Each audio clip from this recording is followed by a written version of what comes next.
This shirt had seen better days. The cuffs were completely worn through and one of the sleeves had a big hole in the elbow. But instead of throwing it out, I decided to give it a new life. In my previous video, I shared a quick overview of this repair, but today we're diving in deeper, step by step. I'll show you exactly how I restored the cuffs to make them look like new again, and how I was able to harvest some fabric to make an elbow patch that blends in with the rest of the shirt. I'll also share some tips for what you could do if your collar is starting to wear out along that fold line. I'll start there, but if you want to skip ahead to a specific section of this video, you can use the time chapters in the description box below. So let's go.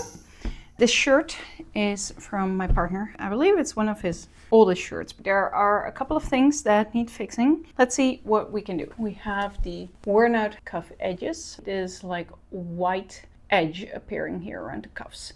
One of the sleeves is completely through. Hole here. The other sleeve is not as bad, but it is also becoming quite thin. And then there's one more thing, the color. It's starting to wear out in a couple of spots. We decided to leave this for now.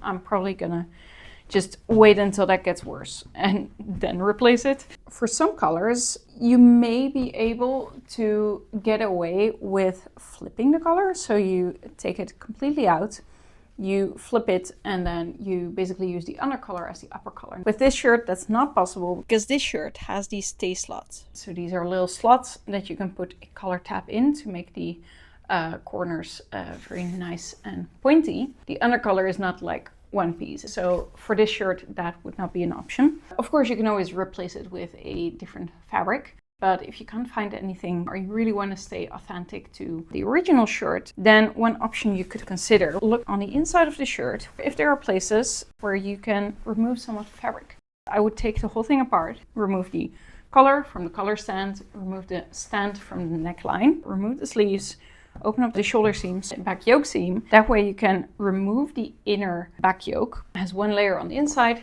and there's one layer on the outside.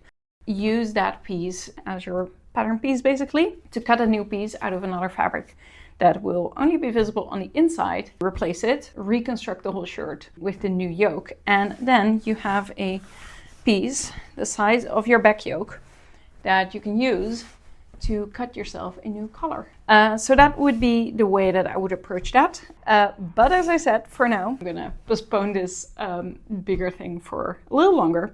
I'm gonna tackle the sleeves and the cuffs. So what I'm gonna do is remove the cuffs completely, use the inner cuff as my matching fabric to make an elbow patch, and then I'm gonna replace the inner cuff with some new black fabric. I have just removed the two buttons already, and I've removed the top stitching along the outer edge. If you are deconstructing, try to really pay attention to how things are finished and how they are constructed. Because by really looking at the stitching, you can figure out a lot of things about the order of construction of a garment. For instance, I can tell right away that I don't need to take out this line of top stitching here. This cuff is attached through this line of top stitching, but this line of top stitching was actually done before the cuff was attached. So that means I am only going to remove this line of top stitching. Removing this one is not necessary for detaching the cuff. So pay attention to these kind of details. All right, there we have our cuff. So this was the inner cuff and this is the outer cuff side. And here you can see that this line of top stitching is showing the seam allowance down before the cuff is attached, which is quite a common construction method for men's shirts. And now the last thing left to do is I'm very carefully going to remove the stitching from the buttonhole. As you can see, I'm working on the inside of the cuff. It's easy to accidentally damage the fabric when seam wrapping a buttonhole. So to make sure that doesn't happen on the outside of my cuff, I'm working on the inside. There's another interesting thing to point out here. The seam allowance from the inner cuff is folded over this seam over here. So the way that they have done this, if I flip it open and over, the outer cuff, which is the one with the white interfacing, is placed with right sides together on top of the inner cuff. As I already pointed out, the 2 cm seam allowance of the outer cuff was already stitched down. And then the seam allowance of the inner cuff, which is also 2 cm, is folded around the outer cuff. And then the sides were sewn. And then when you flip it out to attach it to the shirt, you have this really clean edge like this. Here's one more clip of what this construction looks like on the finished cuff. The cuff is attached in one go instead of 2 separate steps, which makes this corner look really clean. For comparison, this is what that same corner looks like when you attach a cuff in 2 steps. These are 3 shirts that I've sewn for my partner, where I've secured the inner cuff with a stitch in the ditch, which is a great method if you want to limit the amount of visible top stitching on the outside. But if you want to learn a different cuff construction method, I can recommend giving this method a go one day as well. I'm going to use the same method to reattach my cuffs to the shirt later on. After fully separating the inner and outer cuff, I had a look at the hole in the sleeve again, to figure out what kind of elbow patch I wanted to go for. It felt a bit too narrow, so I cut the piece in half lengthwise and joined them again in the opposite direction, to get a wider piece to work with. I applied some thin interfacing to make the patch less flimsy, and then not only top stitched that center seam down, but continued stitching parallel lines. This helped to conceal that seam a bit, to reinforce the patch a bit more, and added a fun decorative touch. It made the patches feel a little bit more intentional to me. After freehanding an oval shape and cutting it out, I pressed the edges in by ½ centimeter, about 1/4 inch. Then cut another piece of interfacing, slightly smaller than the patch, which I applied to the outside of the sleeve, to stabilize the area with the hole. On the inside of the sleeves, I carefully trimmed the fraying edges. Then on the outside of the sleeve again, I darned the hole closed while making sure to stay within that interfaced area, so it would get covered by the patch later. And switching back to live voiceover again. This is our patched up elbow, and this is then what that looks like from the inside. As you can see, it's pulling a little bit, but I think once I add the elbow patch, it's not going to be visible anymore. For pinning, you can either do it like this, just having your fingers in between the top layer and the bottom layer of the sleeve to pin it in place and make sure that you're not catching the bottom layer. But another trick that I often like to use is to slide my sleeve around my sleeve ironing board like this. The other layer is now on the bottom side of my sleeve ironing board. Take a plastic ruler, something like this, because then I put this in between the top layer of my sleeve and the sleeve ironing board. And that gives me a hard layer that I can pin through. You can now put in any pins like this. That's my favorite way of pinning things to tunnel-like shapes. Tubular, wow, that's a hard word. Tubular shapes. Anyways, I'm gonna pin this in place. And while I'm pinning, I feel with my fingers, trying to make sure that I'm still on top of the ruler. This is the end of the ruler, so I'm gonna move my ruler a little bit further up. And now this edge is within the size of my ruler, so I can pin this side of the patch now as well. Move my ruler further down so I can pin this side now. It's all pinned in place. I can remove the ruler now. And now I can either try to do this by machine, but I think we'll probably just do it by hand. Yeah, by hand is gonna be so much more comfortable. Time to switch to the cuffs. Before cutting up the other inner cuff to make the second elbow patch, I quickly traced it so I could cut 2 new pieces.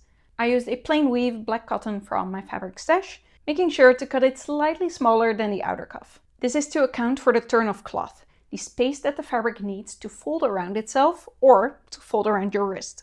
Cutting the inner cuff smaller in the shortest direction is to force the seam to roll inwards, making sure that it's not visible from the outside.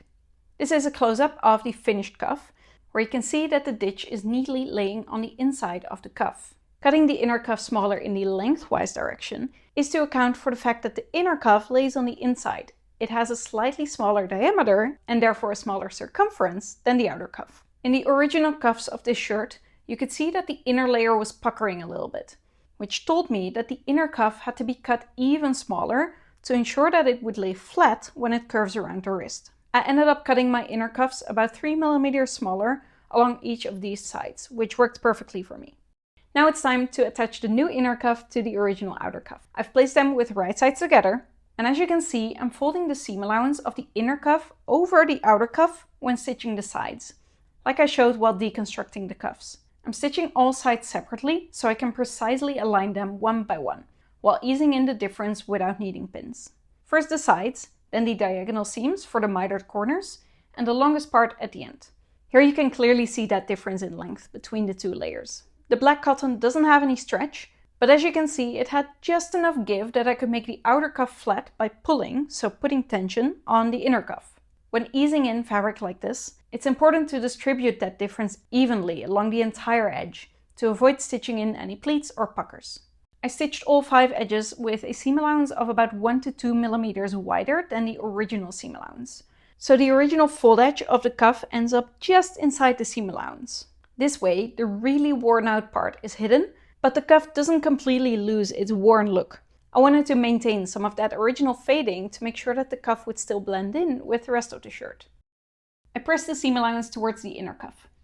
Then very carefully tried to trim the interfacing back a bit in those corners to reduce bulk. Really took my time with pressing the cuff to ensure that the seam was perfectly rolled towards the inside. After lots of pressing and heavy steaming, this was the finished cuff, where you can already see that curve gently appearing. Back to some live audio. The following clips have a live voiceover again. Alright, I have just made a new buttonhole and readjusted a tiny bit to be like better around the original buttonhole on this side. I thought I was still safe, but here I can see that I pulled it way too far. I'm gonna take this out and redo it. Alright, added a new one, and this one looks much better. Obviously you can see a little bit of the white from the interfacing poking through. Overall it looks pretty good. The back looks much more even and better like this. So let's open up the black layer underneath.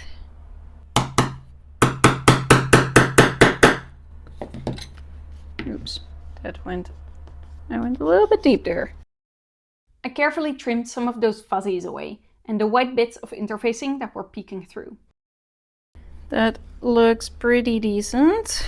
I'm now thinking I could have used black on the inside, of course, but well, too late for that now. I'm not gonna do it again. And then it was time to reattach the cuff to the sleeve. I first basted the cuff in place by hand, making sure not to baste within that 1 millimeter distance from the edge, where I would be top stitching, so I could easily remove it afterwards. And I made my basting stitches extra wide to make it feel extra secure. Then top stitch the cuff from the outside with an edge stitch at 1 millimeter, while also catching the edge of the inner cuff below. My thread was a slightly different shade of green, but the match was close enough for me. Of course, I could have also replaced this line of top stitching to make the color difference between the two stitch lines less obvious. But it doesn't really bother me. I think it even adds a nice touch. A subtle hint to the mending efforts that were made. In the end, I removed the basting stitches again, added the buttons back by hand, and of course repeated everything on the second sleeve. And then the shirt was done. This is what the finished elbow patches look like. I ended up securing them with a back stitch by hand. Most of the hand sewing I do involves invisible stitches, so my back stitch is definitely not the cleanest, but I don't really care about a couple of wonky stitches. It adds character. I'm really happy with how this repairing job turned out. The cuffs came out looking really good and pretty much invisible. And the elbow patches are of course visible, but they feel quite intentional to me. And they blend in with the shirt really well in my opinion. So that's it for this video. I would love to hear what you think of this repair. And if you're working on any fun mending or repairing projects yourself, I would love to hear about them. You can find me on all social platforms at Marlies Reukers. And I hope to see you again for another video.